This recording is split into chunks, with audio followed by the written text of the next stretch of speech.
क्रिया विशेषण के कितने भेद होते हैं? 3, 6, 4 या फिर 2 होते हैं। तो क्रिया विशेषण के भेद होते हैं साथी 4। कौन कौन से? अभी नाम आए थे आपके सामने। एक तो स्थानवाचक होगा, बोलेंगे जी फटाफट से।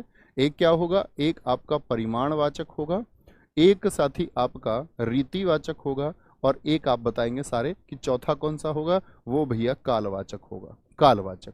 अगर ऐसे पूछेगा, लेकिन मान के चलो क्वेश्चन उसने ऐसे पूछ लिया कि रूप के आधार पर क्रिया विशेषण के भेद, रूप के आधार पर, ऐसे प्रश्न आ गया, रूप के आधार पर कितने भेद होते हैं? तब आप कहेंगे भैया रूप के आधार पर तो 3 भेद होते हैं। कौन कौन से? मूल क्रिया विशेषण होता है, यौगिक क्रिया विशेषण होता है, और आपका कारण क्रिया विशेषण होता है, कारण क्रिया विशेषण। ठीक है, आगे आएंगे।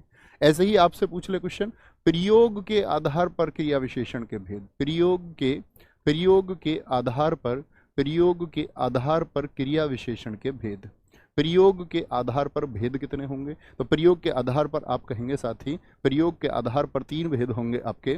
कौन कौन से होंगे? 3 उत्तर आएगा हमारा। और 3 भेद कौन से होते हैं आपका? तो हमारा उत्तर आएगा इसमें, एक तो साधारण होगा, एक संयोजक होगा साथी, साधारण संयोजक होगा, और तीसरा होगा साथी आपका, तीसरा होगा आपका इसमें जो भेद होता है अनुबद्ध का। किसका?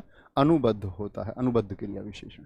तो प्रयोग के आधार पर 3, रूप के आधार पर पूछे 3, और जर्नल पूछ ले तो 4 कहेंगे। ठीक है।